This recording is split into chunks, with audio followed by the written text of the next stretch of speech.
This is the All Things Nerd production. Welcome, everyone, to another edition of Botched Rolls from Kobolds in the Basement. So, let's get into it.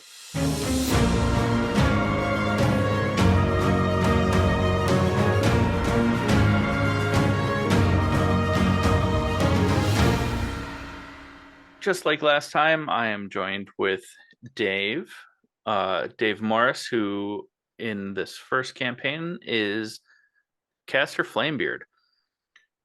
Hey, happy to be here. Awesome. So this week or this botched roll, we're gonna talk about some differences, pros and cons between uh, the D&D Dungeons and Dragons fifth edition and Tales of the Valiant, which is coming out In May. in May. So later May, this year, yep, 2024, from the Cobalt Press. right. And if our, valued listeners listen to episode 105 of the All Things Nerd podcast, where I was your guest, uh, Yes. there was the history. I gave the history of kind of why we're doing this. Where I, just for those who didn't listen to it, and you should, um, where at the end of 2022, early 2023, Hasbro slash Wizard of the Coast tried to do a major cash grab and screw over all the third-party publishers for D&D 5e. And me, like a lot of the community, was like, you know what? I don't want anything to do with that anymore.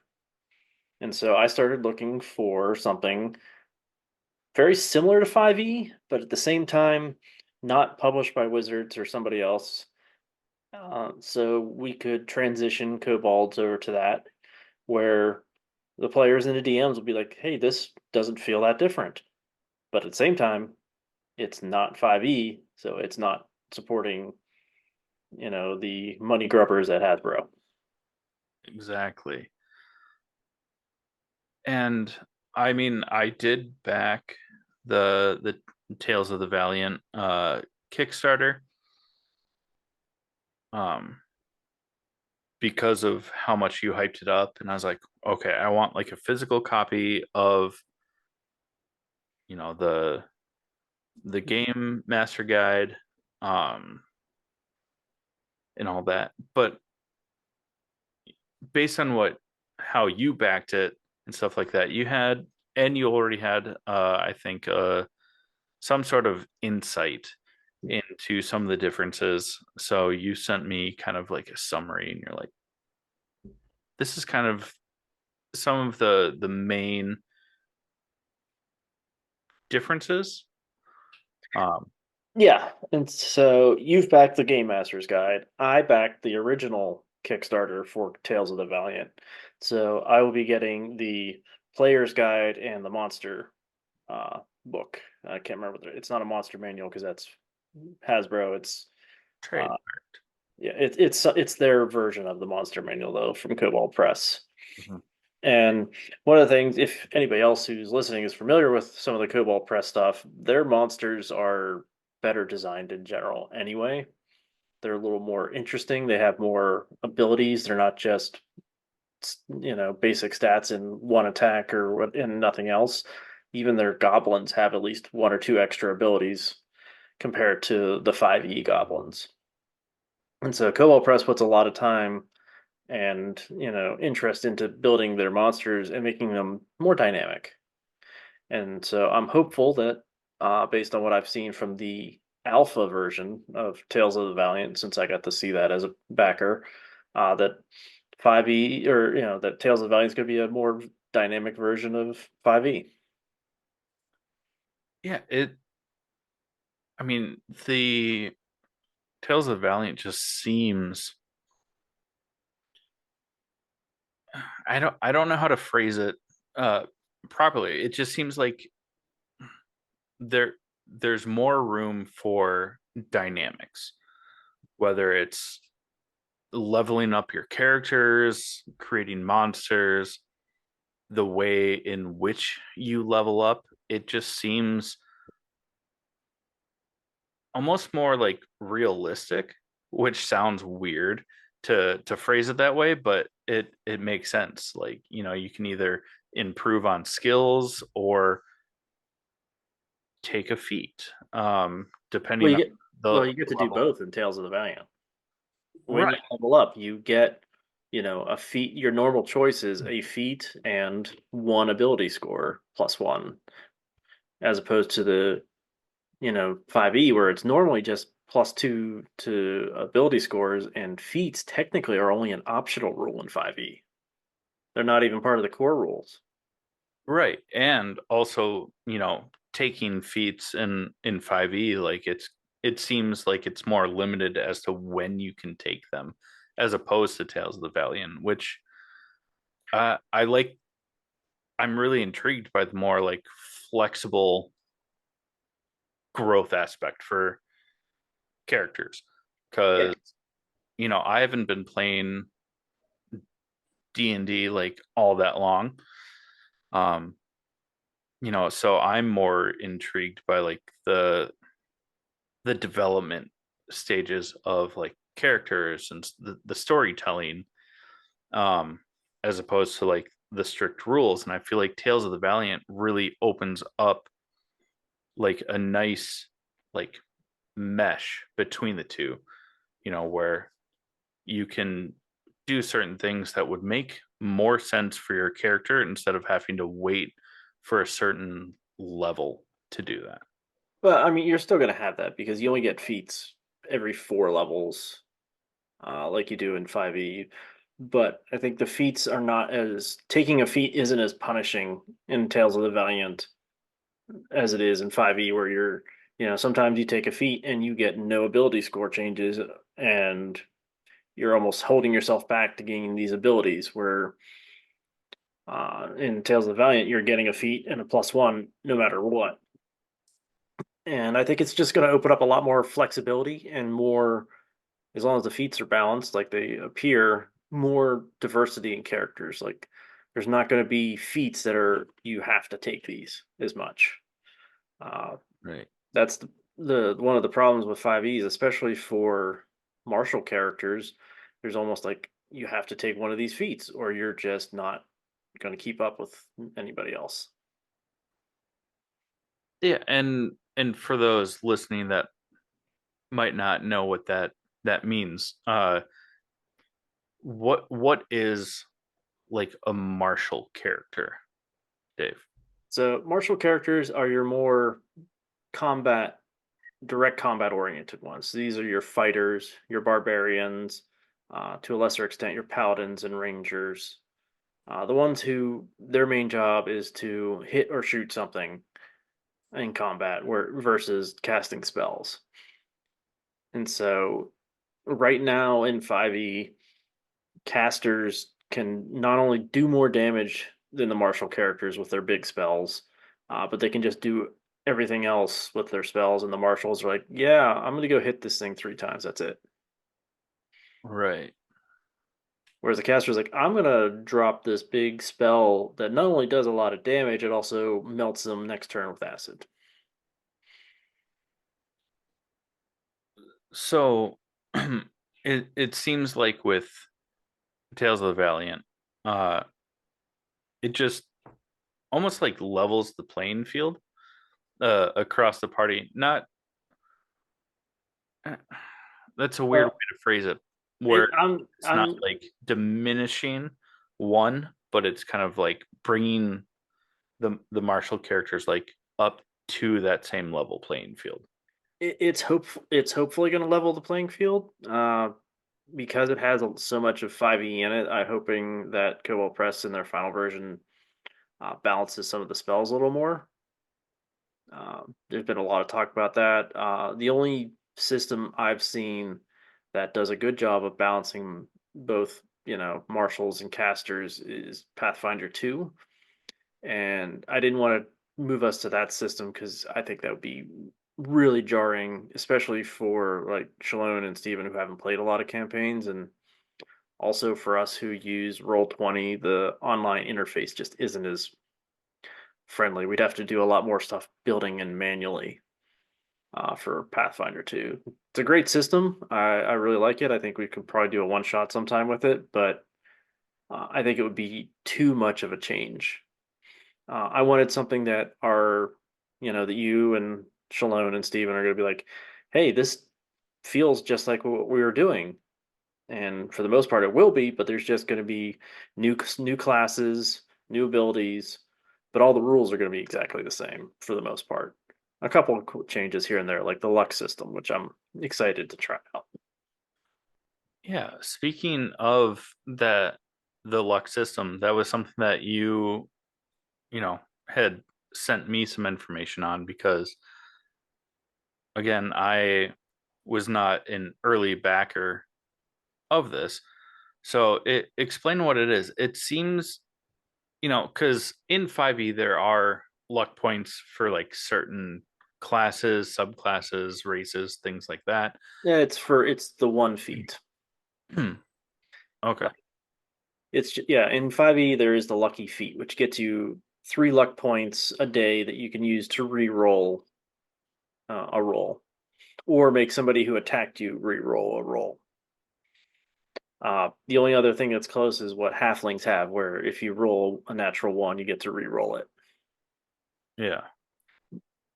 But the thing that the luck system compares to more, or what it's more replacing, is the inspiration system. Not what bards do. That's different. This is that little checkbox at the top of a character sheet that nobody remembers.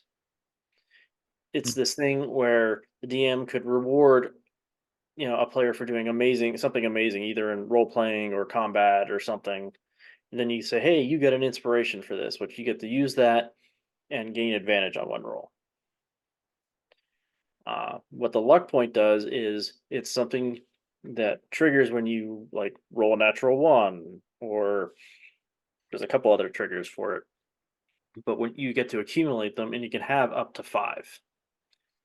And on a roll, you can then spend luck points. You can spend 1 luck point to increase your roll by 1, or up to 5. If you really wanted to push that roll, you could add 5 to that roll and then use all your luck points up. Or you can spend 3 luck points and get a reroll.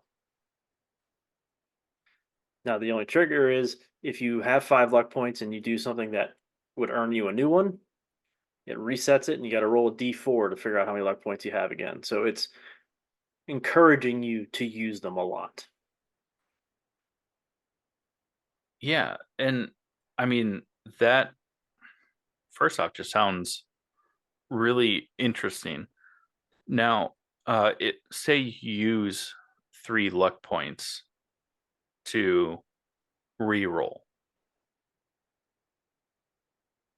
If it's a lesser roll, do you take the lower of the two, or do you use it like as advantage? I think it's a reroll. I don't think it's advantage, because Okay. then you'd be able to stack double advantage, which uh not really fair. Yeah. Okay. Yeah, that's fair. I was just that was something as I was reading through some of my notes here about some of the differences that I was like, is it like a true reroll or Yeah. more like you take the higher of the two?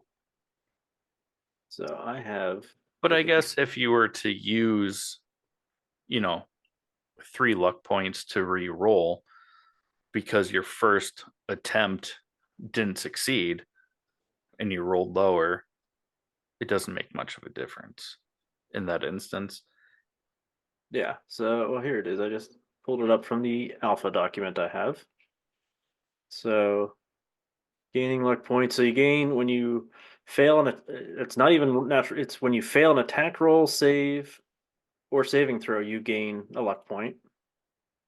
The GM can award a luck point for doing something really cool, excellent role playing, or can award luck points for surviving a really difficult encounter or something. Mhm. And then let's see, spending luck points. Immediately after you make an ability check, attack roll, or save, you can spend 3 luck points to re-roll a single d20 used for that roll. So what it would let you do, it doesn't give you an additional one. You don't get to re-choose. But if you were rolling with advantage or disadvantage, you could replace one of those rolls.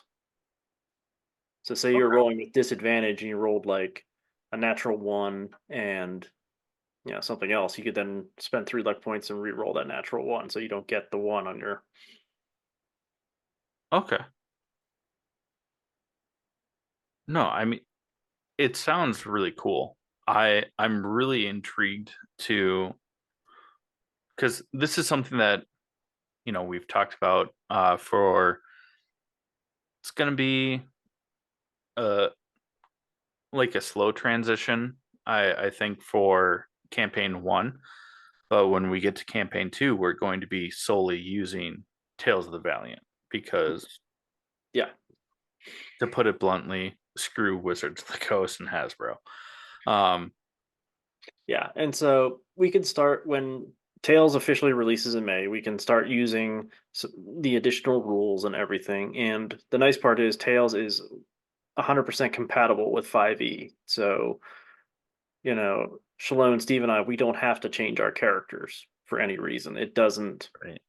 change our classes or subclasses or spells, anything like that. We just keep them as is, but then we can start using some of the roles and rules for Tales of the Valley instead, like the luck system or other changes they might make.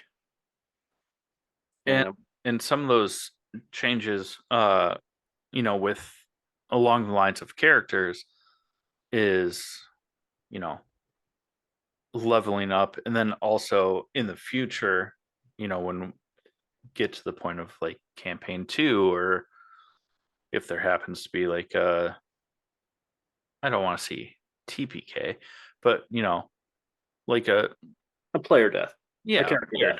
character death. um Maybe not the full party, but um they're the because we started off with the point buy system for Hmm. this campaign, and that's right off the bat. That I mean, that's a I don't want to say a massive change, but Well, the point buy starts off with more points to stack your character or build your character, and it does, where but your but that max score can be. yeah, but it's not as different because your point buy it has more points because you don't get extra +1 or +2 to abilities from your race in Tales of the Valiant. So that extra +1, +2 that Cass got from being a dwarf isn't there. It's already baked into those extra ability score point by points in Tales of the Valiant. Okay. But I could have started Cass with an 18 in a score with Tales of the Valiant because they allow that. It just costs a lot of points. Right. That was another thing from the notes is, just you get 5 more points to start with that point buy system, but to go from a 70, uh, like a 17 in a skill slot to an 18 cost 3 of those points. Yeah. Also, what's really cool is that, instead of like race and sub race, they're incorporating like lineage and heritage that's not necessarily tied to that race. And one example that you had given me is that you can have like a woodland dwarf, or like an elf that grew up like in a very rocky or mountainous environment, um instead of more traditional history for these races and sub races. Yeah, you have your lineage, which is what your race you are. So that's your elves, your dwarfs, or whatever else. And then you have your heritage, which is where you grew up. So you could, like you said, you could have an elf who grew up underground. Maybe they were an orphan, raised at a dwarfenage, It's got and orphanage. and we're and you know So then they've developed some of the more dwarven abilities, like they still have the dark vision because they're an elf, but then some dwarves have better understanding of like stone cutting and masonry and stuff because that's what they do when they live underground. So this instead of having some of the more elven skills like keen perception stuff, this elf would have proficiency with like masonry tools and stuff. And it allows for somebody like me who's building the world for campaign 2, not using an existing one, to come up with my own uh heritage for characters. So I'm not going to invent races. I think that's going to be a little bit probably too much for me to tackle. But I can invent heritage to represent the places in the world for campaign 2. Yeah. And then backgrounds are a little bit better too, because in 5e right now, most backgrounds, with the exception of the ones that have come out in the last few books, give you some skills and that's it. Now, some of the later books like Spelljammer and everything after, some of the backgrounds give you a feat. Right. In Tales of the Valiant, you pick a background which is kind of your job training that you've had to this point. So, lineage is your genetics. Heritage is where you grew up, and then your background is like, hey, this is what training and stuff I've had so far. So that'll give you skills, but it also gives you pick one of like 3 feats to take based on that background. So it's not pick any feat. It's hey, you were a thief. Pick one of these feats as part of your background. Right. And just from the notes that I'm seeing is I could be wrong. Um they're referred to as like more talent and Yeah, but yeah. it's not They call them talents instead of feats, just to differentiate them a little bit. But probably avoid some Hasbro hammer suits. probably, and they're also in specific lists. Like there is a arcane talent list, a uh, skill, or I can't remember what they call it now. I can just hear Max jumping upstairs. Let's see, because I have it open. It's like talents. Come on, jump to the page. Yeah, magic. They call it magic talents, and then martial talents, and then technical talents. So, so those 3 lists, you're depending on what class you play, you only have access to like maybe one of those lists of talents. Okay. So not everybody can take the same feats as everybody else because you might not have ability. Now, certain subclasses will open up you access to those other lists, like the uh, Tale of the Valiant caster fighter. Hi, Max. They have so they call it a spell blade. So it's the rough equivalent of the Eldritch Knight in 5e. Okay. And it by taking that subclass, you get access to the magic talent list as well. Whereas a normal uh, fighter would not. Okay. So that's how they open up more talent lists to you by saying, "Hey, if you take this subclass, then you can take these other feats." But it also kind of is nice. It prevents somebody like I don't know, say Valyrian from taking sharpshooter. He wouldn't have access in Tale of the Valiant because that's probably a martial feat, Okay. or would be a martial feat in Tales of the Valiant. But he doesn't, and a rogue doesn't get access to the martial list Okay. unless they took the subclass that would give it to him, which Arcane Trickster does not. Yeah. I really like that because it forces I think more on like a role play and in a situation where you try to utilize a little bit more of theater of the mind like we've been trying to do as opposed to just here's a map, click, drag, do what you want to do. Um, it it makes your background so much more important. Yeah, because it's going to give you could potentially take a background which gives you access to a feat that you don't normally have access to. Yeah, that's really I find that really interesting. Uh for those reasons. Because again, for myself, like I I want like a compelling story. Yeah, yeah, I just looked it up. Yeah, rogues only have access to the technical talents list to start off. They can't access the martial talents without probably some. There's probably a subclass that does, but uh, the base class does not. Uh, they have a subclass called the Enforcer, which I'm guessing might get it, but yeah, the Enforcer subclass gains access to the martial talent list. Oh, So you're a mob enforcer, you get martial talents. and that makes sense. Mm-hmm. Instead of just I don't not gonna, you know, name names, but from you've run a couple of campaigns that I've been a player in Mm-hmm. over the past several years. And there's I've tried personally to like develop some sort of backstory for all of my characters. Yeah. But then in those instances, they're a little bit more of a casual game. So they're, some people don't, I guess, put as much effort into their background, like, who their character is.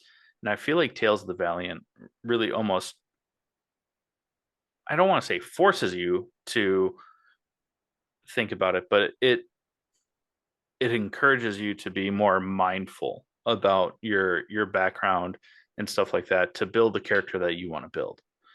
Yeah. I think And is really cool. yeah, and if you've read some of the previews for the Game Master Guide, one of the sections they have previewed the topics for is, how do you work with this type of player? And they give like archetypes, and one of them is the power gamer, the people who are the pure min maxers. Yeah. So that they're, so Kobold Press is thinking about it's like, hey, not everybody goes full, Shakespearean tragedy background when they're creating their character. Some people just want to smash stuff, and so they're coming up with sections on, hey, how do you work with that?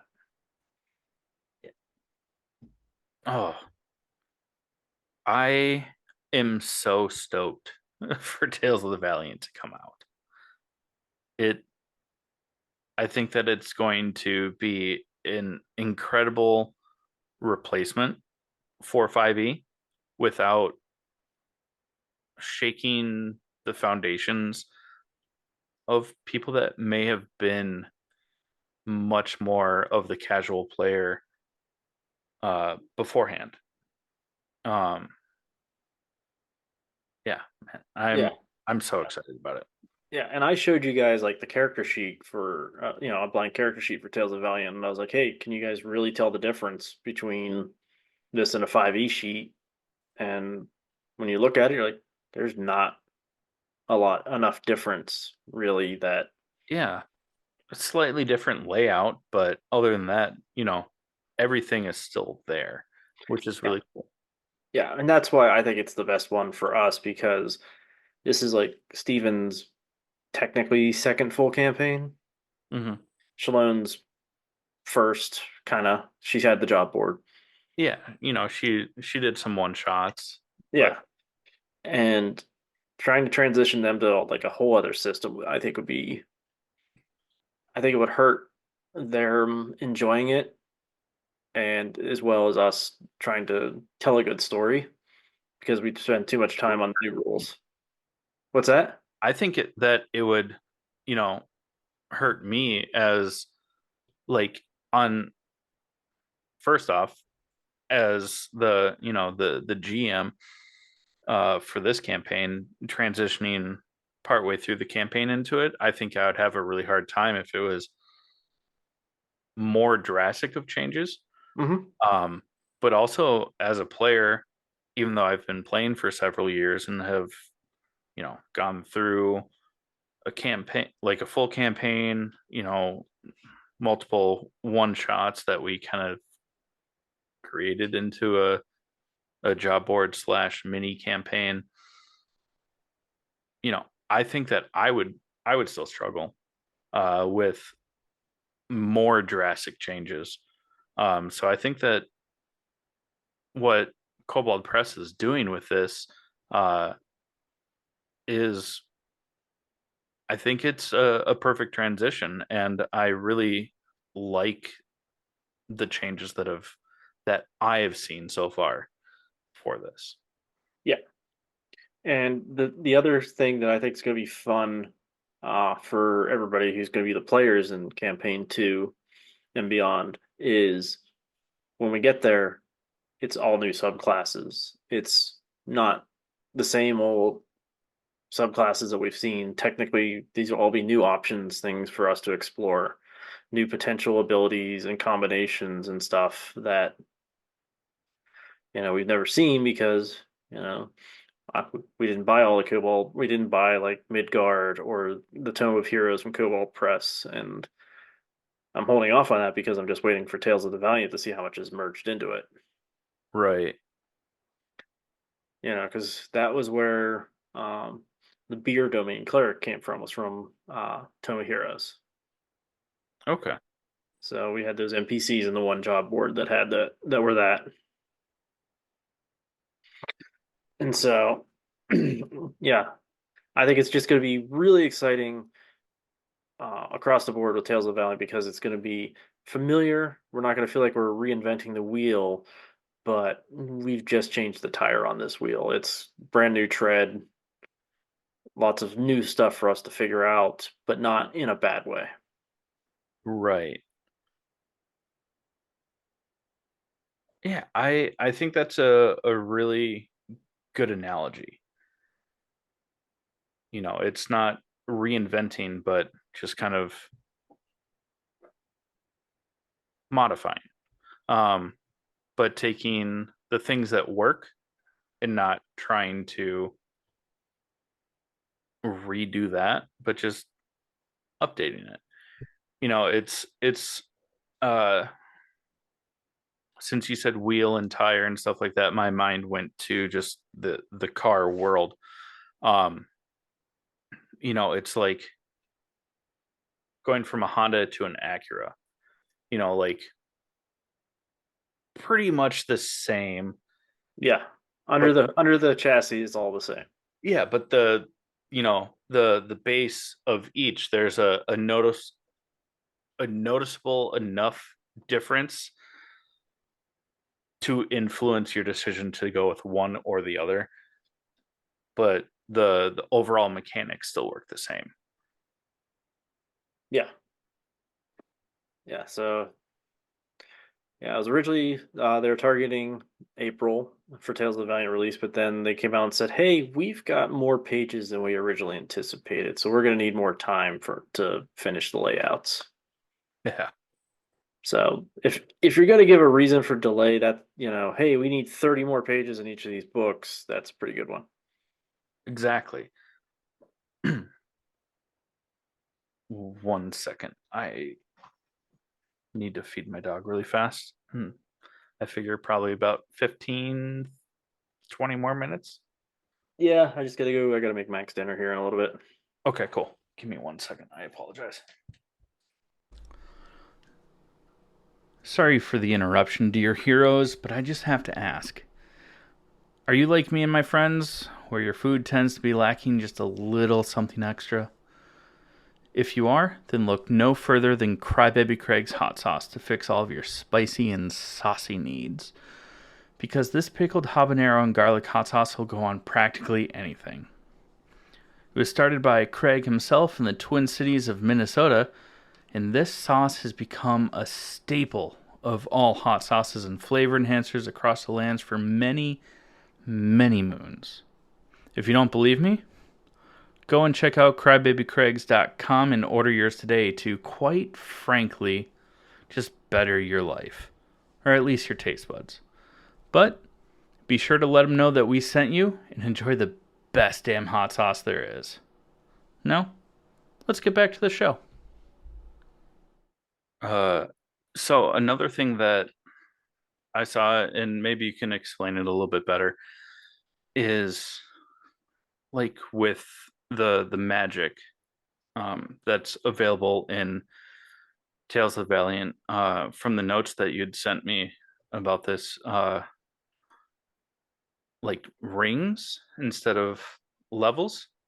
Yeah. So one of the probably the most confusing things in 5e is that it's like my wizard is level 3, but I can only cast level 2 spells. And Yeah. so they've renamed the spell casting instead of spell levels, they're spell rings, Okay. just to eliminate some of the confusion. Your progression is going to be the same. Now, granted, they're going to what's been proposed more in what you see in the next edition of Dungeons and Dragons, whatever they call it. They're going with more just pure lists instead of class specific spell lists. So you're going to have your arcane list, your divine list, your primal list, and then Tales of Valiant's also previewed what they call it's either going to be the occult or the weird WYRD list for like warlocks and stuff. So instead of having saying, "Hey, this is just the random spells your warlock has access to," here's the entire list, but it's you know not just specific to just warlocks. Some other classes might have only use that one. Okay. And then also for like, I know that in the the campaign that we don't record, where I'm a player in and you're the GM for it. Um, my character can cast ritually. Yes. Um, Yeah. from the notes here, it looks like the rituals are like a separate list and only is limited to the classes. So yeah, so rituals are different. Instead of them being a uh, specific spell that you would have to have, in your case as a druid for your character, prepared to be able to ritual cast it. Now you have a set number of rituals that you can know from your spell list. And that is always there, and it's separate from your other non-ritual casting spells. I love that so much. Because I know like my character knows a handful of like ritual spells that he can cast, but it's like how like where what ones do I need to have prepared without taking away from you know the ones that just take an action uh Right.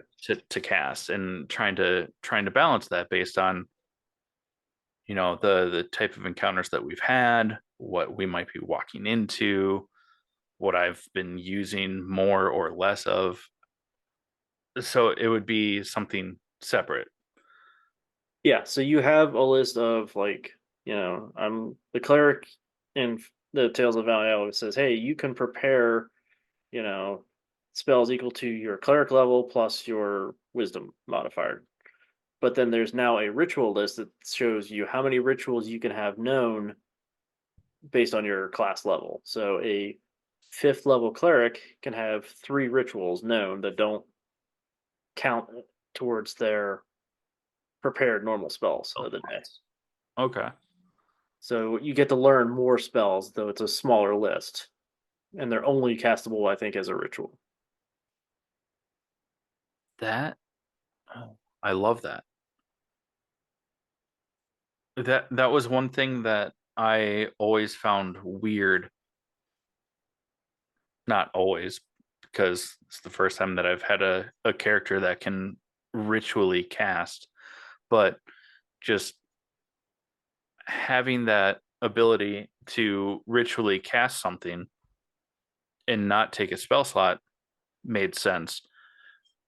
But the fact that would take away from the number of spells that you could have prepared for the day or in between long rests, however you want to look at it, always kind of confused me because like if you know how to do it ritually, why would it take away from something that you could prepare at the same time? But I mean, I get the logic because for like a druids or clerics, you're just basically talking to your deity at the beginning of the day and picking your spells of that day.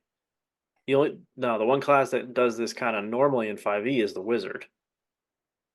The Right. wizard, if it's in their spell book, because they actually have a physical book with all their spells in it, they don't have to prepare that to ritually cast it because they have the book with them. Right. So this is closer to that, except it's a nice happy medium between the two for non-wizards. It's like, hey, you can prepare one ritual, you know, from your divine list as a level one cleric and not have to worry about taking up one of your, at best, let's say 16 wisdom, four known spells. So you could take detect magic and then four other spells. Right.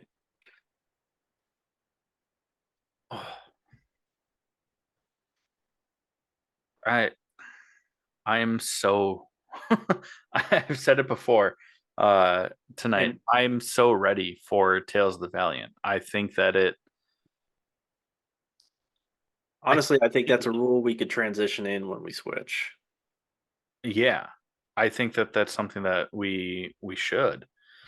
Um I don't know if it's going to affect all of us. I think right now it only affect Shallone's character probably. I don't because I haven't seen the Tales of the Valiant has not previewed their paladin and has not shown all their rogue subclasses. So I don't know if like an arcane trickster or a paladin would have ritual abilities because they don't normally in 5e. mhm. But it will allow Shalone.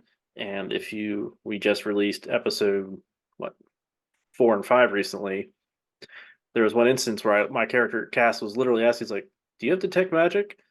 And Shalone's like, "No." Now she would have been able to have that regardless without sacrificing one of her other spells. Right. Yeah, I really like that. Um and then also another thing that you had sent over to me in, some of these spark notes about the difference between like monsters and stuff like that and doom points. Oh, Doom points I think are going to be fun. Yeah, So, explain those. so Doom points are for special monster abilities that bigger, more powerful monsters are going to have. So, in the alpha, they have this example of this thing called come on, stop jumping, a husk demon, and it has this one ability called. Of course, it's on the other page. It's like split page. Um,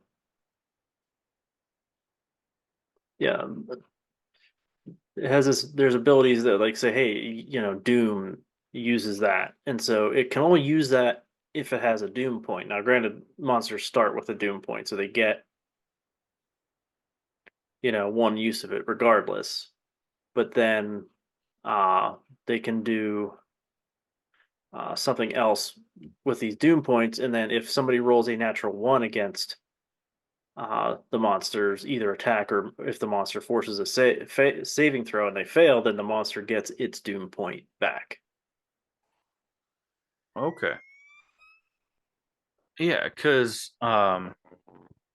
from what uh, the notes that I have say, that they can use a doom point to like have advantage on a specific roll, Yeah, uh, they can use or it. force Yeah, disadvantage on like a saving throw from one of their attacks. yeah, that's the other uses monsters with Doom points have is they can say I'm gonna attack and they're like I'm gonna the GM could be like I'm gonna use the Doom point to give it advantage on this attack, or I'm gonna it's like if it was some kind of something with a breath weapon, it could breathe it out and go, I'm going to use my doom point so you, Chad, have disadvantage on this saving throw. Woof. So it sounds similar to like legendary actions or reactions, but with a little extra spice. Well, no, there's still legendary actions and all that. This is more of a kind of the monster version of luck points. Okay. Could they uh now could a monster that has like a legendary action or reaction stack a doom point or like a doom ability on top of this? Yeah, but then for right now, I think in all the preview, most monsters only can hold one doom point at a time. Okay. So they can't just keep dumping them on them. Now I could see higher level, really nasty things having maybe three doom points or something. But again, once it uses them, unless people are rolling natural ones, they're not getting them back. It's not like legendary actions that recharge every turn. Right, but with something like this, if they, because you said like on, if they force disadvantage and you fail, that they get the doom point back. No, they don't get it back automatically. But if they force disadvantage and you roll a nat one, Okay, that was then they that was where I was going with it. Uh, then they would get the doom point back, but not automatically. okay, So it still doesn't gain it back all the time. You people have to roll. There's going to be encounters where monsters get their doom abilities back all the time because the players are just having a bad day, and then there's going to be fights where the monsters get to use that doom point once, and that's okay, it because no more nat ones are rolled. right. Oh, I think that that's a really cool aspect too. Um, are there, from what you've seen, are there other additional like optional, uh, GM rules that where monsters can regain that doom point other than a nat one? So I found it now. Here's like so yeah, they call Doom is an optional rule to begin with. We don't have to use it, but I think it's really cool. Yeah, I think that's really cool too. I Yeah, think so, yeah, so yeah, it says at the start of each encounter, the game master gains a special resource called Doom based on the challenge rating of the monster. So the higher the monster, the more likely they're going to have Doom points and maybe more than one. Um, so the GM can spend Doom in the following ways: give a creature advantage on attack roll, give a PC disadvantage on a save. Um, once per counter, once per encounter they could also use a Doom point to refresh, recharge, or otherwise gain one additional use of a limited use feature. So it's they like a breath weapon. yeah, they could use a Doom point if to recharge a breath weapon. I like this. I like where this is going until I'm a player and then I'm facing it and then I'm not gonna like it. But Yeah. Yeah, or yeah, breath weapon, a legendary creature's legendary resistance, or a spell on a mage's spell casting. wait, say that again. You could also use a Doom point to gain a legendary resistance back, or if it's a high level spellcaster, give them another spell slot back. Okay. So those are all examples, and they say it's an exists to give some extra staying power, particularly powerful foe, crafty or resourceful PC. It doesn't have to be used in every encounter. So in theory, an enemy with a doom point that also has counterspell could theoretically use their doom point to get back an additional counterspell. Well, it'd be using that because if they have counterspell, they're using a spell slot. Right. So you could use their Doom point to gain that spell slot back. Woof. Yeah, and they give suggestions like how many Doom points based on the challenge rating of the monster. So like 0 to 4 would only have like one Doom point potentially, and not every monster in those challenge ratings even have them. Okay. But like a challenge rating 5 to 8 might have two. But when it gets really interesting is like when you get up to like challenge rating 17 to 20, they could have up to five. For myself and the listeners, what are some examples of monsters that would fall under that umbrella? Challenge rating 17, Yeah. you're looking at or adult dragons. Okay. That kind of level is like for that high a challenge rating. Let's see, they had a couple examples in here. Let's see, a young black dragon is challenge rating 7, so they would have like one, maybe two. But then they have, let's see, this one is a adult red dragon is challenge rating, and it just keeps jumping because it's right at the top of the page. It's challenge rating 17. Oof. So it could have 5 doom points potentially. That that's wild. Yeah. I mean, I think we could, as we switch, I'm gonna, recommend and we try to use only Cobalt Press monsters when we switch. Because we'll have the monster manual from them. I think they're calling it like the monster guide. We'll have that from them in on Roll 20 because it's part of my Kickstarter package. Yeah. And then we'll have access to we can use the SRD, the standard release document, 5e monsters just to have access to them because that's part of the Creative Commons. Yeah. Well, actually, yeah, they have a 5e Creative Commons, so we can still keep that access because then it's free to use. But then all these Cobalt stuff, press monsters, we could start using, and we could start using Doom. Yeah. I like the sound of that. And also, I mean, there's just another thing that you had mentioned to me with like, the monsters like stats and abilities that they tend to be stronger and have more abilities than standard, wizards monsters.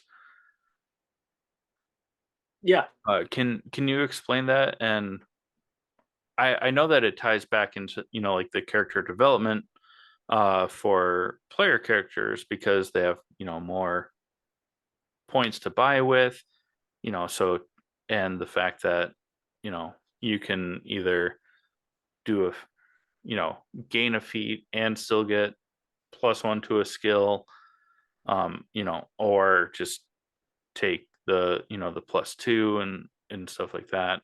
So I know that it correlates, but can talk about how, some of the monsters from the Cobalt Press and Tails the Valiant are,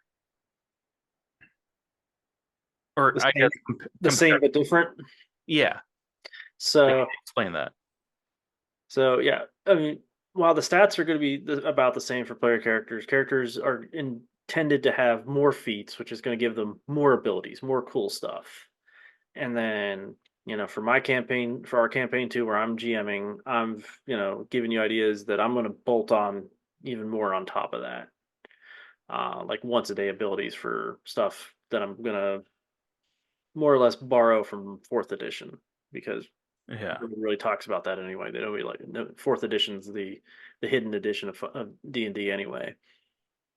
yeah, But a good example, we'll go with the classic, creature from D&D, which is the goblin. yeah, So a goblin in 5e, is like armor class 15 with 7 hit points, and they have some kind of it's like a short sword and a short bow, and they both have +4 to hit, and they do 1d6 +2 damage. So that's your 5e goblin. Hard to hit, which makes it tough for early players, but they go down easy. right. The same goblin from Tales of the Valiant, armor class 15, same weapon loadout, 12 hit points. So they have 5 more hit points per goblin, And then they also have uh, an extra ability. They have Gang Up. So once a day, the goblin can move up to half its speed towards a creature it can see. Each friendly goblin within 30 feet of the goblin can use its reaction to join the gang up and move half its speed towards the same target. It doesn't provoke opportunity attacks. If the initiating goblin is within 5 feet of the target must make a DC 12 dex save or take 5 bludgeoning damage on a failed save. So it basically, and then they also have the more racial goblin ability of Nimble Escape, which lets them take the disengage or hide as a bonus action. Right. Whereas the 5e goblins don't have that. Okay. So they're more mobile, they have more hit points, and they have this once a day ability where they can dogpile onto somebody.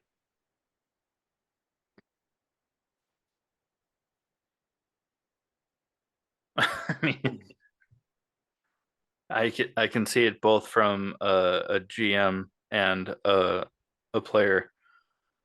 Like, that's rad, but could be problematic, Yeah. especially for lower level players. Well, yeah, and in the Game Master's Guide from Tales of Valiant, there's going to be guidance for better designing encounters based on Okay.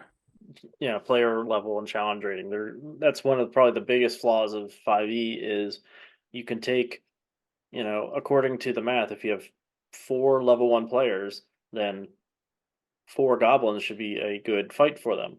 When in reality, that could be a TPK really easily Yeah. because goblins hit and they're harder to hit.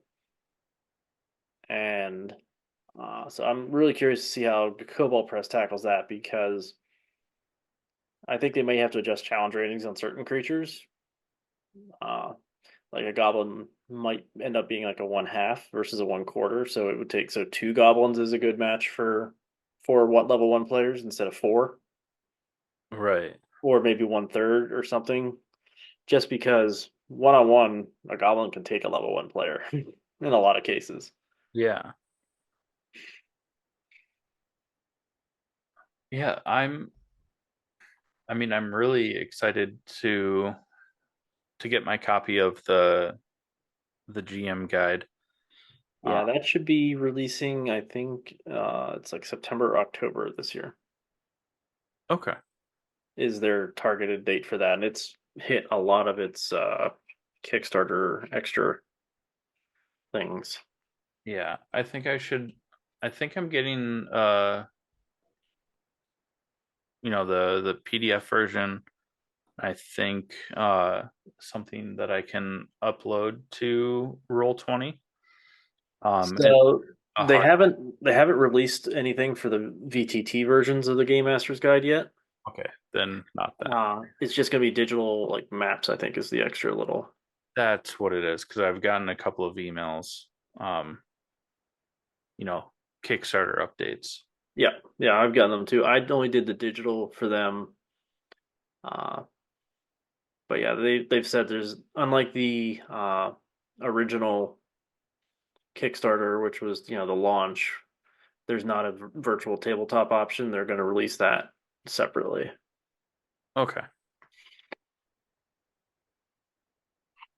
But yeah, so that's Char. Yeah. She might be already on her way home. I made her go cook dinner. Yeah, absolutely. Um, Hello, hello.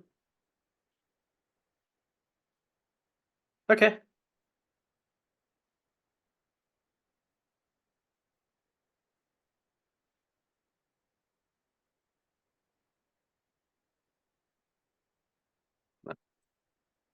Okay.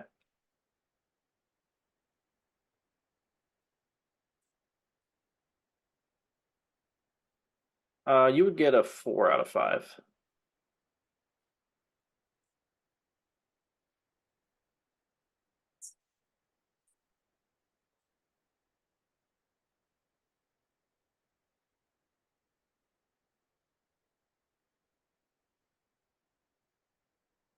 Okay, well, we'll see you soon. He and I haven't eaten yet just because we ate, so late on lunch.